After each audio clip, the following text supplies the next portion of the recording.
Dave is going to teach us how to create a session on our free PC app. They're Windows-based, David Live, and then we can use that session on the David Premiere using the micro SD card to install it onto the device. Yeah, I'll give you guys a little quick preamble to the Premiere, because this is our new Premiere device. And there it is. What's unique about it is that all the sessions, including all the audio, is on a tiny little SD card. So this allows you to have a little SD card for every single patient with their protocols on it and audio tracks, sessions, the works. You can even have all their patient history and on it. You have their EEG files on the card if you want. But you could put everything on the card if you like. And so this allows us to be hugely flexible in terms of what we can do. So yes, so some things about the Premiere that are quite amazing is that we've got a couple of apps on Windows. One's called the Live. You use it live. So you use your studio, you're designing your software package, and you can then tweak your protocols and then install it into the device, and they can take it home. So that's what we're going to be talking about today. So I'll be showing you that. I've got my Spectrum iSet plugged into a port on the computer. I plug in, it recognizes it. Now, if I click on it, like so, and start live session, this. There we go. You guys can all see that. You can see there's nothing going on. Now, this is where I'm going to have to bounce back and forth a little bit so you can see what's going on. So here you go then. So you can see these iPads and there's nothing happening. And you can still, so I'm going to grab this frequency bar down here, and I'm going to pull it up to 10 as a starting point. Say. So you guys can now see it flashing in a sort of a weird way. You'll see the little window that's open, and I've got it set to 10.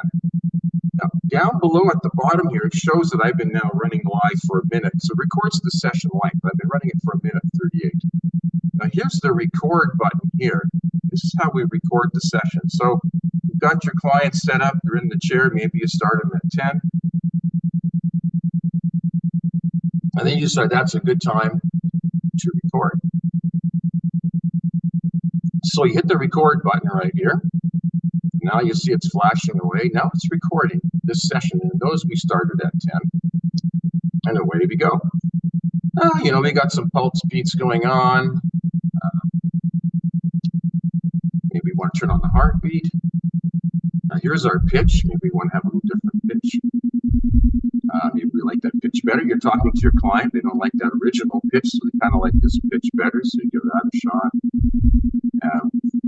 We're in sync mode right now, so we can split this into dual, and now we've got choices for both left and right frequencies. So let's say you say to your client, I really think you're going to respond well to delta on the left and gamma on the right. There's no good reason for me to say this. You can, and because you don't want to just maybe hit it manually, so you can go into what's called manual mode instead of live mode. You can click on here, and then you can say, here's a transition. So we're going to make a 30-second transition. Okay, here we go, right here. 30-second transition. And then we're going to set this left to, let's say, 3. We're going to set the right to 40. All right, let's do that. Well, 33 is good enough. Then you can say apply changes. Apply the changes, and strange things will start to happen. And you'll notice it starts to slow down on one side and starts to speed up the other. I should have set some colors on these glasses. So we will change it back, and we'll set some colors as well. You can see how that works. There you go. So one side's getting real slow, and the other side, the right side, is getting very fast.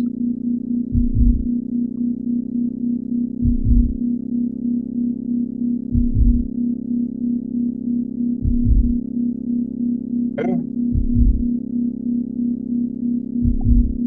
The transition is finished. It's right here. It's over with. Go back into live mode. Let's select the left color. Let's say we pick green. For the left, let's say for the right, pick a pink or magenta. There you go. Now I've got two colors here going on. So I've got two colors going on in my sets now. Well, you saw that, right? You saw the pink. The green is going very slow. The pink is going very fast. So now maybe I say, okay, I'm not sure if that's working for you or not, but we don't want to jar you. I mean, we could go up here manually and move you around, but let's say we want to make it nice and smooth. Let's say we say, you know, let's take you back to 10 again. And we're going to bring this to 10. So nothing's going to happen while we're in this manual mode, because this just allows us to set what we want to happen in the future. Maybe we don't want to be in dual anymore. Maybe we want to be in synchronized. You can use the buttons, your left, right mouse buttons or cursor buttons on your computer. I'll go back to 10. And then I can apply these changes, but maybe I also want to change the colors. Let's go to blue on the left, and we'll go to green on the right. Okay, we'll do that. Okay, so I'm going to put this up in the screen here. You can see what's going on. If I get it close enough, holding that over the arms over. There you go, kind of blue and green, or I mean pink and green. So now I'm going to, okay, fine. I'm going to go apply transitions to these new colors. As you can see, here we go, apply changes over a 30-second time interval. And so this is going to slowly change.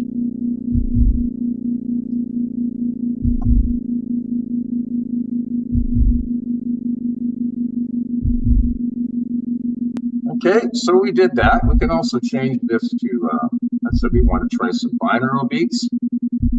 We'll put on some binaural beats, turn the heartbeat off.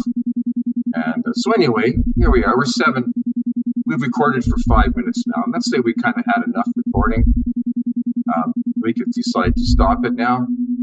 So we're going to stop recording.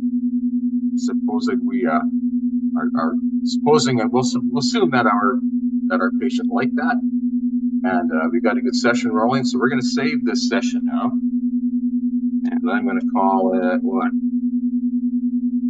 The demo, January 7th. Okay. Description. Yeah, okay.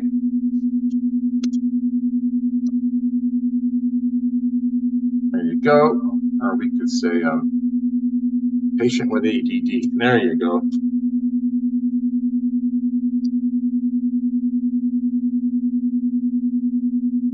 Now there's categories you could save this in, and there's all kinds of them. And they will show up automatically on your device in that category. Depends on whatever one you pick, and they will show up there. But in this case, I'm just going to go to custom, just because I don't want it in all my other categories. So, and I'll go save. Okay, so there we go. Now you'll notice where it is, the documents, David live sessions and recordings. There we go. I'll save it. Done. Okay, now I can also stop doing this, tell it to close. Yeah, there's soft off thing going on, but we're going to skip the soft off. And I'm just going to make it stop. Okay. Here's a question. Does this record and save option work with the regular Spectrum glasses or only with the Premier system? Well, right now we're doing this on the Spectrum glasses, but we're going to pull it in because Spectrum glasses are a part of the Premier system. So now we're going to pull it in to the Premier, and we're going to first pull it into the studio, and then we're going to pull it into the Premier. This is another session that I had on here. Okay, everybody can see this now. So we're going to open. We'll save those changes. We're going to open the one we just made. And so I'm going to go to Documents here. And then I'm going to go to David Live Sessions, Recordings. And here we go, January 7th. I'll pull that in. So this is the session we made. So we started off here. We had white lights. You can, oh, I should show you this. So this is the time. This is the frequency. We were in synchronized mode. So everything was at 10 hertz for a little while. Then I split them off into dual mode. And then we played with some stuff. And then I made one go down to 3.1 on the left side. I made 33.2 on the right side. But I did a transition, a 30-second transition. And that's why you see there's 30 seconds here. And this is the transition here. The right side going up, the left side going down. Then at some point, I turned off the pulses down here. I put them on binaural beats. I also put some colors on. And when I did the second transition over here, which we can click on, that was at 4:33. This is when we decided to change colors. Actually, down here, by the time I got down here, it was different colors. So this is our session now. And we can go up here and we can edit this session. Let's say we wanted something different. Let's say we said, well, I kind of wish maybe I had gone to SMR first before I went down to these other ones. So you can click on this module here and you can say, well, let's just make that then SMR 14. We'll make the right one SMR 14. There we go. And now it'll automatically ramp when we do this. So yeah, you can make these edits and so on. You can see right here, we're at SMR now. We went from alpha to SMR, then we split off from there. And so we made those changes. You can also decide what session type you want to save it as. There's so many features you can do in this. You can copy and paste modules. You can say, well, I really like the sequence, and my client really like the sequence starting at about, let's say starting when we split off, right about here. And they would like to repeat that because they like that so much. So you could say, well, let's copy this whole bunch. Here, shift, and we could copy all of this. And then we could decide to paste it all down here, the whole thing, and duplicate it. Or you could decide just to paste one aspect of it. Like for instance, I can go back here to copy, and I could go to paste, edit, copy. But I can also go to, let's say you wanted to change just one value. Let's say, okay, no, we didn't like that left value going all over the place. We kind of want that left value maybe to stay at 10 throughout the entire session instead. And starting right at the very beginning. So you could say, okay, we're at 10 here. So we'll just say, let's do this. Let's copy this, edit, copy. And then you could go highlight everything here. Shift, and then you could go edit, paste values. Now, with paste values, you can paste any one function rather than the entire thing. Let's go with left frequency. So we're going to paste the AVE left frequency. Bingo. Now it's at 10 all the way across, but the right side is going up and down, doing its thing. So you've got a huge amount of flexibility with the software. It's amazing what you can do. You can even create your own ramps automatically. You could say, okay, now I've got this at 10, but I kind of wished I had done that differently. I wished maybe when this started cycling up here to 32, that 10 actually cycled up to 20. So you could say, okay, let's copy this here. You could say down here, we want to be 20 by time we end, or it could be right here if you want. We could go shift. And then we could go tools, ramp. And we could ramp left frequency. Bingo. Oh, I forgot to give it 20 hertz up here. Now let me tweak that. So let's go to frequency here. Let's go to 20. So just ramp it from 10 to 10. There's 20. So let's go back here to 10. Okay, I'll just go right now. Somewhere's here. Well, I got 10 across the board now, don't I? So I'll just go, okay, let's just go here. 1 minute, 10. Down here, we want it to be 20. So 20 right here. I'll go shift. And I'll say tools, ramp. And I'll say left frequency. And look what it did. Just ramped that whole left frequency across from 10 to 20. And while the right side's doing this other thing. So yeah, we can do a lot of stuff. You can just, that's why we can make sessions now with hundreds and hundreds of modules in them to do all kinds of different things. Like our session with pain, every 3 seconds we're bouncing around between half hertz and 100 hertz on the CES. And we're doing that all the time. By the way, I can also go here. I can also go edit, tools, change session type.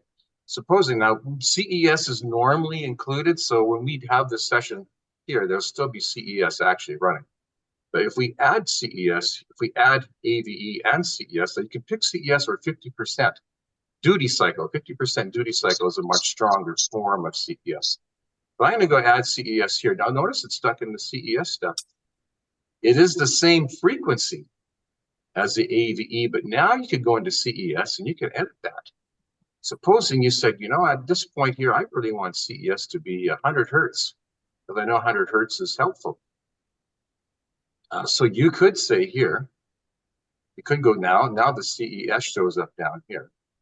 And you could say, well, that's first of all, let's make this synchronized. And let's go to 100 hertz. 100 hertz, but we maybe don't want to do it real suddenly because that might be a little hard on people. So we're going to go up to 100 hertz. Well, no, we're going to go to 100 hertz. So I can say, I've got that set at 100. I can say go up here now. And I'm going to shift. And I'm going to say let's ramp this from 10 hertz at this point. At 25 seconds, we're going to slowly ramp up to 100. So I'm going to go here. I'm going to go ramp. I'm going to ramp CES left frequency. And it's synchronized so the left controls the right. So now you can see how it even though we have all these modules, it calculated where it should be. So now the CES slowly ramped up to 100. And now we've got it coming back down again, unless we change all the rest of the modules. It's going back down. But anyway, you can see the flexibility we have with this. I can go File, Save As. Here we go. It's custom. I've got it in recordings, but I'm not going to leave it in recordings. I'm going to, I could, but this is now technically going to be a studio file. So I'm going to go where my studio files are, and that's over here. Oh, what the heck? I should just put it on my computer instead of uploading it to the cloud. And I'll just drop it. Yeah, where's a good place to drop it? David session, David lives. Yeah, sessions, David session libraries. Here we go. And I could drop it here into Premiere sessions, and then I can say demos, demo sessions folder, demo sessions. Okay, to that. Now we're going to save that right into demo sessions. By the way, what you have up here in this box is what's going to be displayed on the actual display when you turn on the Premiere. So I've just got my Premiere here in my hand, and you can see these titles. You have 19 characters to come up with a title. And you can see here I've got Booster 2 on there at the moment. I don't know how well that comes out, but it's there. And this one's going to be called Demo January 7th, but you could easily put your client name or your client code there and a little something about it, and then you kind of can keep track of things better. And I'll say, okay. I can also, there we go, I can also do some other things while I'm here. Category, yeah, custom, that's good. Okay, so that's good. Yes, we're in the custom category and we're fine. Okay, so we're good. So now we can take this session and we can download it into the device.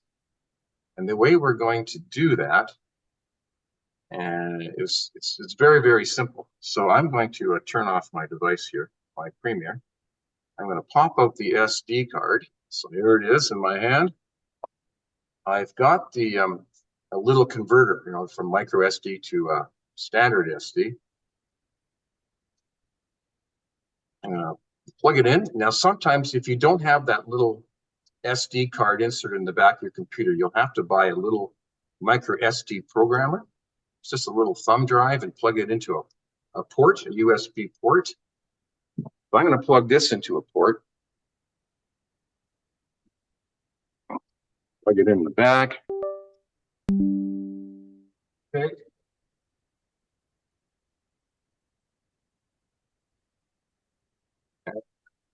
I'm going to go to File Manager. I'm going to go to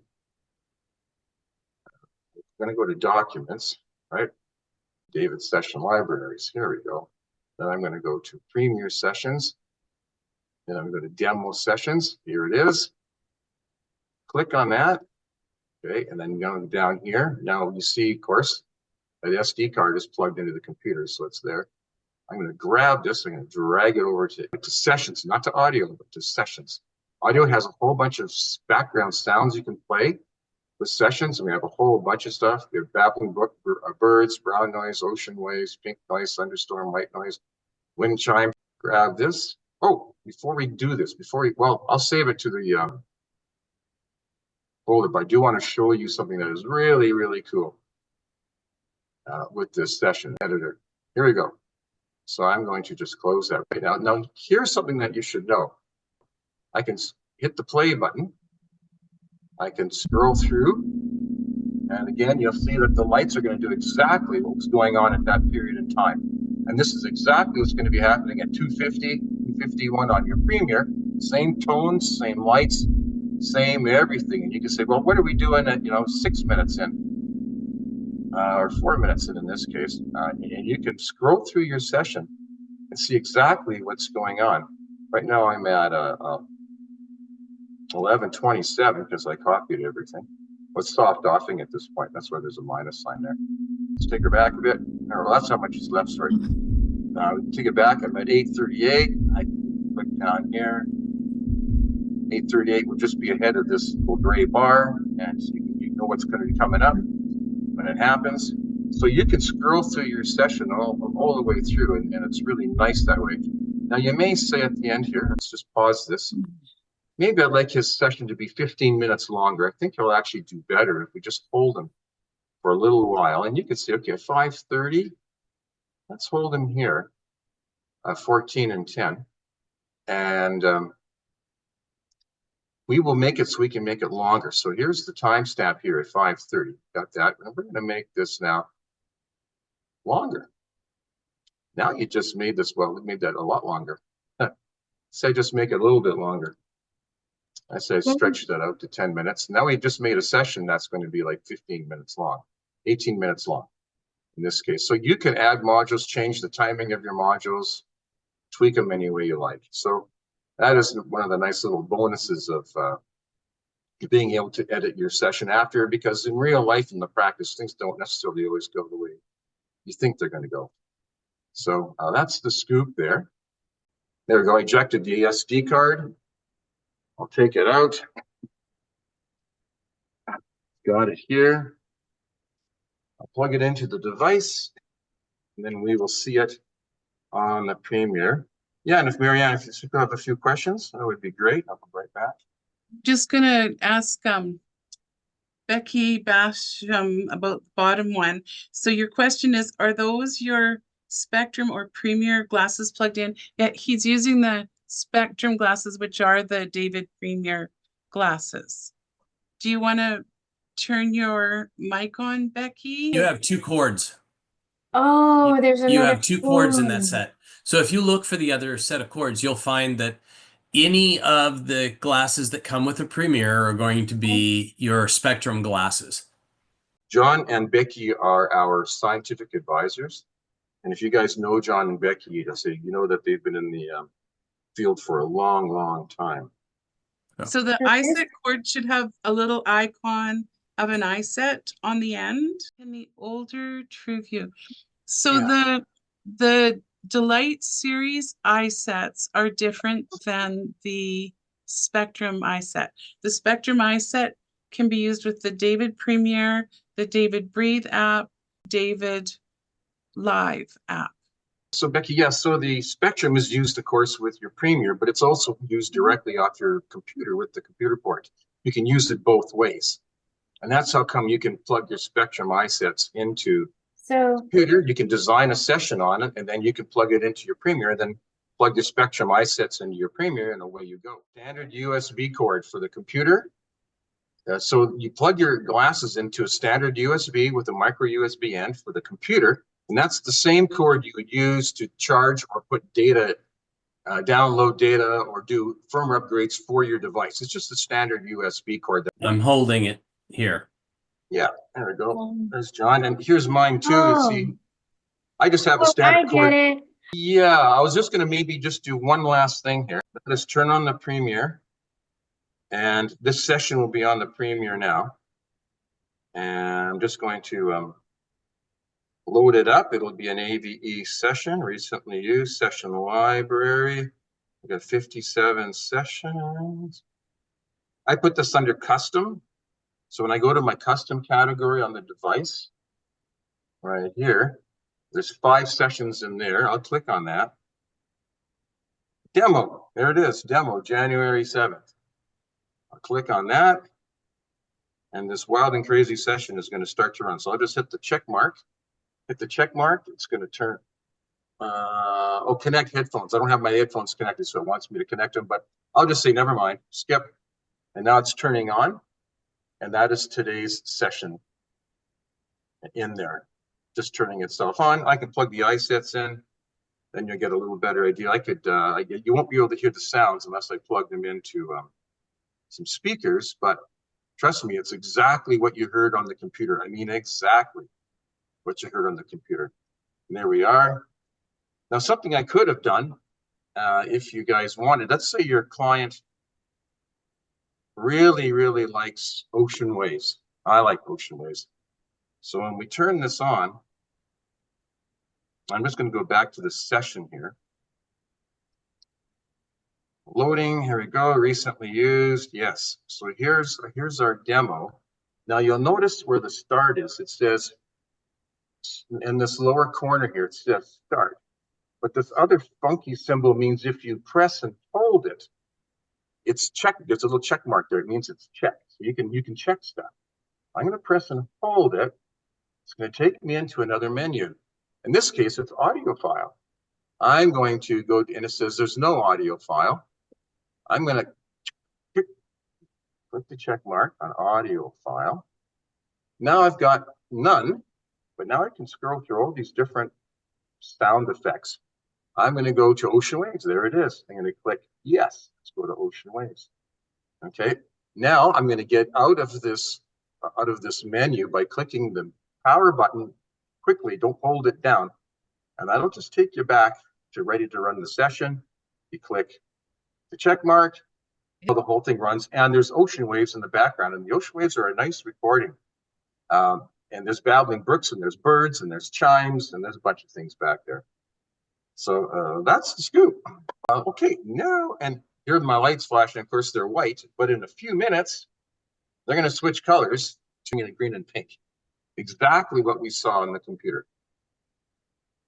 What we saw in that script on the computer. It'll be exactly the same, and the CES will be the same. And remember, the CES, I brought it up to 100 hertz at about 2 or 3 minutes in.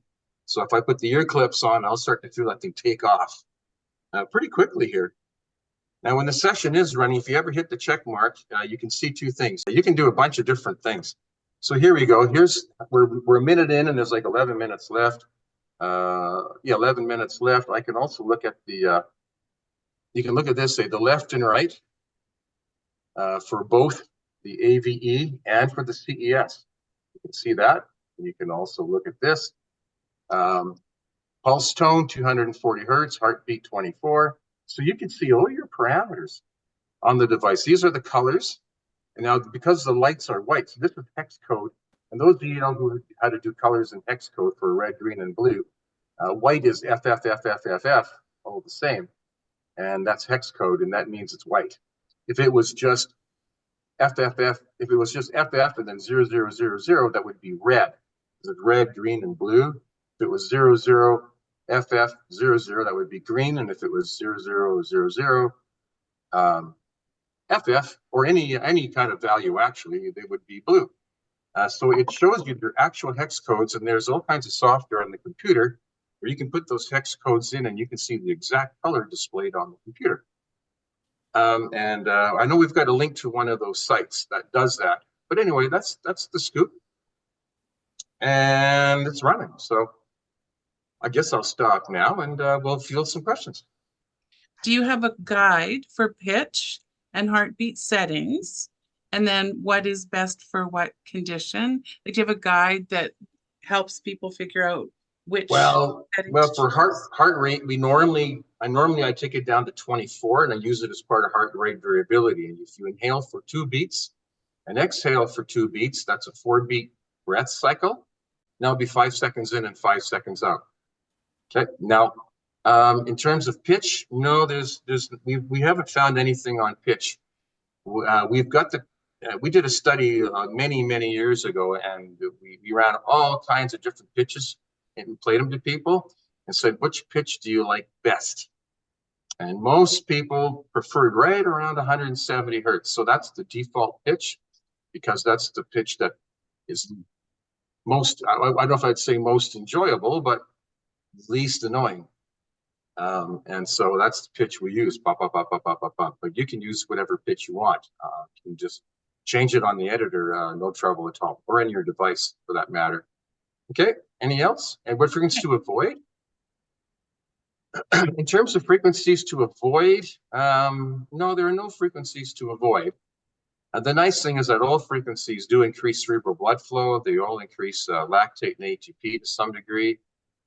I wouldn't say there's any frequencies to avoid, but you need to know when to use what. But overall, because it increases lactate and ATP, it increases cerebral blood flow, and it increases neurotransmitters like serotonin and so on. And there's not really a particular frequency that you need to use. For instance, if you follow the frequency model, which is what's used in neurofeedback, it doesn't apply to neuromodulation. And here's an example. Neuromodulation or neurostimulation increases cerebral blood flow across a broad band of frequencies.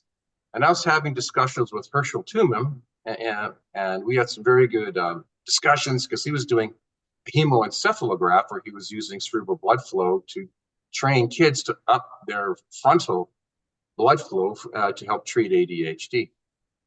And we knew that entrainment drove up cerebral blood flow because we put them on the hemoencephalograph and it drove it up quite a bit. And there's research to back it, which is why we knew. Anyway, so I had just by dumb luck, a lady, a college student came in a week or two later, and she was dropping out of school. She was struggling so bad. She was 3 standard deviations high at 8 hertz. Well, you just can't go to school if that's where you are. And she could read 2 paragraphs and then fog out. And so that's why she was struggling so much. So I thought, well, I could give her like an SMR beta, which is kind of what you would do if you were doing the frequency model. But with the blood flow model, it turns out that entrainment does drive up cerebral blood flow across the board, but it has a maximal driving effect at about 8 hertz. So I thought, well, I'm going to give her entrainment at 8 hertz, exactly what she should not have on a frequency model, but perfect for a cerebral blood flow model. And we do know that cerebral blood flow affects the frequency of your alpha waves. So I gave her 8 hertz and for 20 some minutes, and then we did a brain map after. And instead of being 3 standard deviations high, now she was only half. And she read 10 pages before she started to fog. And that was all in a 30-minute span. So you don't necessarily have to follow any particular protocols. We generally follow the protocols that have been sort of laid out with neurofeedback and that kind of a thing. But we don't have to. We don't have to follow those protocols. We just do in general. Now, the one protocol that is interesting, and that's the thalamocortical disconnect, where these people cannot make alpha waves. They're post-inflammatory conditions, so they're post-concussion, they're post maybe viral infection, and they're fairly flatline. They're very low voltage, very flat EEG. And they need alpha in the worst way because they have severe anxiety because they don't have the alpha. But we have found that alpha doesn't work very well. Turns out we have to stimulate them hard, and with typically randomized SMR beta, and in 15 to 20 minutes, we'll see huge amount of alpha start to emerge, even though we never gave them alpha. As the thalamus gets back into the loops and the generator kicks in, you'll see all this alpha showing up. Often it's a little bit fast at the onset, but then it does normalize to 10 hertz after a week or so. Sometimes it starts off at about 12 or 13 hertz, but then it normalizes after. Anyway, so those are some examples. You wouldn't want to use beta when you're going to bed, generally speaking. A lot of ADHD kids do very well with beta before they go to bed, but most of the time it will wake you up. You shouldn't be using theta in the morning. I believe you should not be using slow sessions in the morning, not be really before noon. You should be trying to wake that brain up and get it functioning, is my take. Anyway, so there's some stuff on frequencies and that. Okay, go ahead. Next question, and we're going to be speaking to the manual mode. Can you also use the manual mode during the session of the client or only preset? And if we don't understand it, I'll get Liev to turn on. Yeah, well, there was on that editor or on that live app, there was a live mode and there was a manual mode. The manual, when you click on manual, it allows you to make settings in the future. Then you set that little time bar, 10 seconds, 15, 20, 30, 40, or whatever, and then you hit go, and then it'll transition over that time frame to your future settings that you put in there. And you can change your colors, you can change your frequencies, you can have tones turn on and off, and it'll do it as it's sliding across. And then you can put it back into live mode, and then you can run it live again. Okay. Next question. Setting left and right is contralateral, so meaning left for right eye and ear and right for left ear and eye. Is that Sure. correct? Yeah, yeah. Okay. Made some pumping sessions that are designed to pump cerebral blood flow. I don't know if Becky or John want to comment on their experiences, but pumping cerebral blood flow, it's really quite a brilliant concept, and it might have some very good applications for Alzheimer's and Parkinson's. I'll go ahead and comment for a second because I've been playing with this. Actually, it started because I have a patient with a pump, a passive pump that has been placed in as a shunt. And he wanted to use the AVE, and we didn't know how that was going to affect things with the pump. And Dave looked up some articles and sent them to me, and I thought, well, this sounds kind of good. Let's turn it on and then turn it off, and then turn it on and then turn it off. And that was kind of the start of some of this. And I was able to use it with him, and he has, of course, terrible headaches. He's on his third shunt, and of course, nobody wants to go in for another surgery. So he was looking for something to be rehabilitation. So he used it for a while, and unfortunately, he passed, of a heart attack. So it was not related, but part of the whole physiology picture. So I don't have more to report on how he responded, but his wife said that he loved it. So he used it for a little while. I don't know about other diagnoses yet. But in terms of using this, if you're looking at some of the research on what happens while we sleep, many of you already know we have a waste management system that kicks on intensely at certain hours of the night, and there will be a dumping off of cerebral spinal fluid and then pumping back in of blood, and this cycle that happens is part of the waste management system. And when you use these sessions that turn on and off in the way that they do, you look at the relationship of the ratio between the two of them, and you're able to figure out how to increase some sense that the brain has of creating that waste management system during rest. So it's a pretty useful tool. I've been playing with it. So hopefully Yeah, that was all intelligible. No, it's all good. Yeah, it turns on for 15 seconds, then off for 15 seconds. And the way it works is that when it's on, cerebral blood flow goes up. So the brain has to pump out cerebral spinal fluid to maintain intracranial pressure. And then when it shuts off, there's no more cerebral blood flow. It falls off, and so the brain brings back in cerebral spinal fluid. And you can pump up to 20% a minute. And lack of cerebral blood flow is rampant with Alzheimer's and Parkinson's and other concussive disorders and things. So we'll see how it goes. Thanks, John. Appreciate it. Yeah, I think it'll be fun to look at the data. We've got now some more pre and post ERP data to go with that. So that'll be fun. Well, we're still making them, by the way, but yes, we have. Now the difference is that when we went to the Premier, I randomized the sessions entirely. Normally we randomize them just mostly in the first 5 to 10 minutes as a dissociative effect, but we have found that by randomizing entirely, it actually works better. But if you want the old sessions that are not randomized entirely, we have that entire library set up for the Premier if you want to bring those in, and you can have both sets of sessions. So the strobe light phenomenon of the 1970s. So strobes after that have a certain set of frequencies removed. So we don't have anything like that.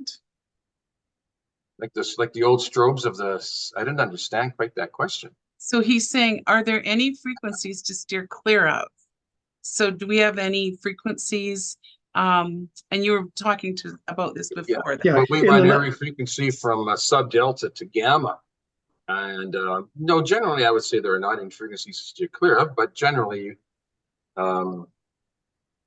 again, like I mentioned about frequencies earlier, you don't use typically betas or gammas at night, and you don't use delta thetas or alphas within a couple hours of waking up. You know, you want to kind of be frequency appropriate for the time of day. Dave, what I was referring to was in the 1970s, there were epileptic fits in discos because of the strobe lights. And so they designed strobe lights after that to remove a set of frequencies that had a tendency to cause people to have epileptic fits. Oh, I see. Well, the best way to cause an epileptic seizure is a square wave or sharp pulse, like a xenon strobe light, in the 15 to 20 hertz range and color red, and also very high intensity. I mean, these seizure studies are using 50,000 lux. I mean, that's intense. Our stuff maxes out at about 1,000 lux. Also, foveal stimulation, so down the center, is the best way to trigger a seizure as well. If it's more peripheral, it's much more difficult. And if you randomize it, and it's almost impossible. And if you don't use a square wave, the research shows as soon as you quit using a square wave, you probably never see a seizure ever. And now in the very old days when we had the old David 1, which had it was almost a square wave. It was pretty close. We did have a few seizures, but I have not seen one now with our newer stuff. 20 years. So I don't think it'll be an issue. Takahashi and Sukahara did a study where they were using red lights, square wave again, around 15 to 20. And they were starting to set up clinical seizures that they were seeing on the EEG, but not physically manifested just yet into the motor strip. And if they put a blue light on, they would actually stop the seizure from progressing. I myself have worked with enough people over the years who do have seizure issues, and we've resolved a lot of them with light and sound stimulation. I'm just careful when I do it. The first couple of times I put them on the EEG and watch it. But some people have, especially teenagers with trauma, the cortisol damages the temporal lobes and it damages the prefrontal cortex and stuff. And they have a tendency to have night seizures. And then they're awake 100 times a night. They're not quite seizures. They're just very large paroxysms. And they will twitch and stuff at night, and it wakes them up all night long, and then they're always exhausted. And we get them on entrainment, and we stop that cortisol by putting them into alpha protocols and getting them deeply relaxed and getting that stress out, and also lifestyle management, things like this. Typically, after 3 months, they never have a seizure again. They don't even need to use the gear. Just get that cortisol out of the system. And Michael could probably comment on that endlessly because he worked with so many children who were some dysfunctional homes who had a lot of these types of disorders. And he knows all about management of stress and lifestyle and what an effect that had on nighttime paroxysms and stuff. I mean, do you feel like commenting, Mike? Or? Yeah, I had a number of seizure students. One lady came from Michigan. She spent 3 weeks and started out real slow. One thing that you'll notice, that I noticed, is that the relationship between respiration and seizure activity. I got her to recognize how she felt doing AVE, starting her slow and that type of thing, and elicited all those submodalities associated with the seizure or with doing AVE. And when she felt, she'd get an aura that the seizure was coming on. She'd have about 13 a day, 14 a day coming in, and she felt that aura of the seizure coming on, and she just put her body in that state that she felt while she was doing AVE. And when she did that, her respiration and the body sensations, she would breathe her way through the seizure.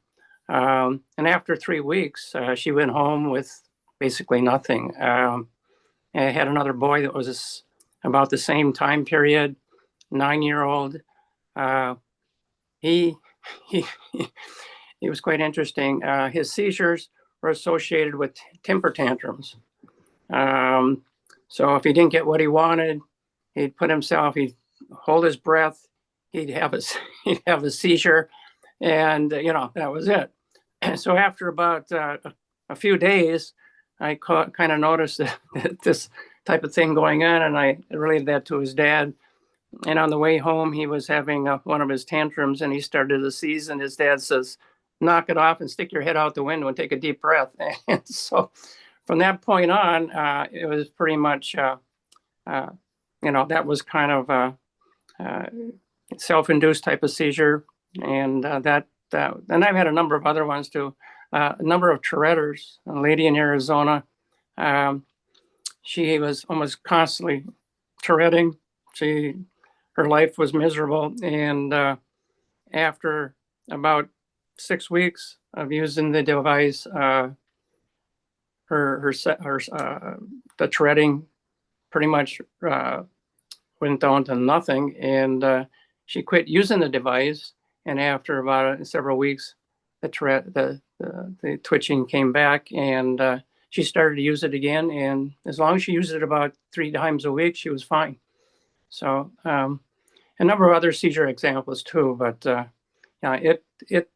it's manageable. And I did make some recommendations with regard to lifestyle, dietary things. Dietary things are huge with just about everybody that you see, invariably. It's quite interesting. I will mention, and I've got a lot of examples, but one person that I had, he was a 2-time mayor of Minneapolis. In between that, he was 20 years in Washington as a representative. He came to see me. He didn't tell me what his issues were. He says, "I understand you have something that'll help me." He never shared what was going on.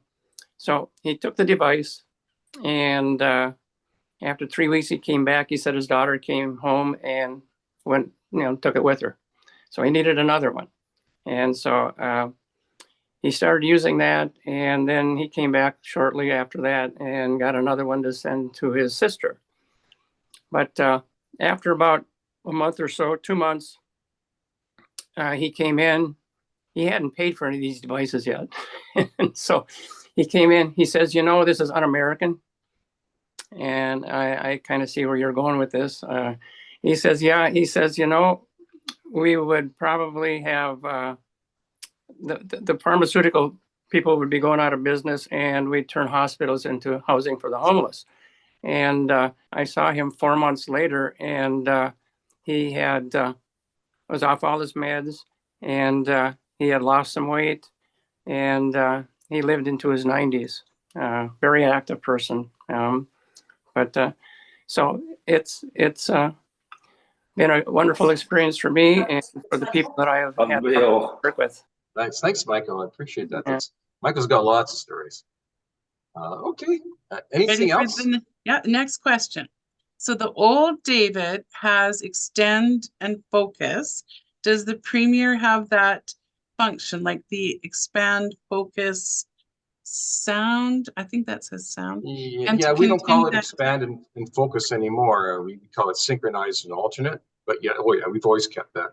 Okay, so that's still on the Premier. Okay.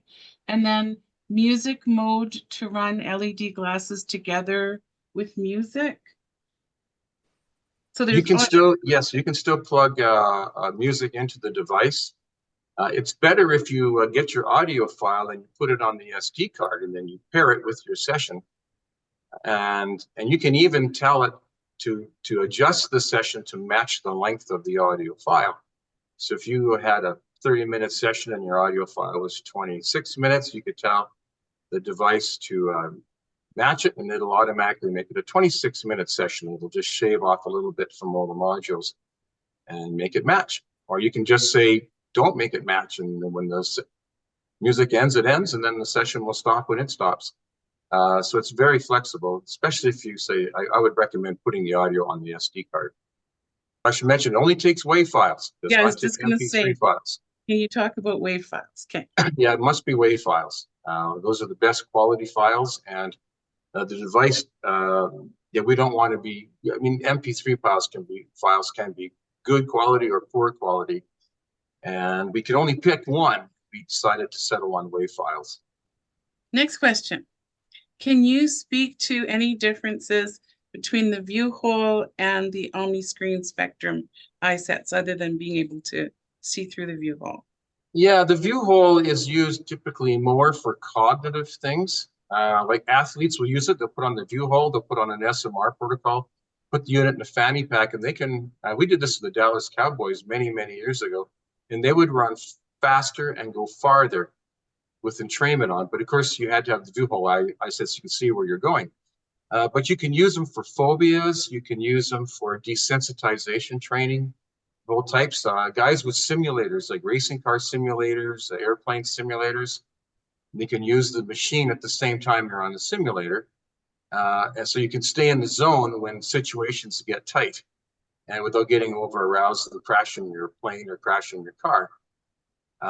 Jay Pacenti was using it with all of his students who were doing Indy 500 race car driving.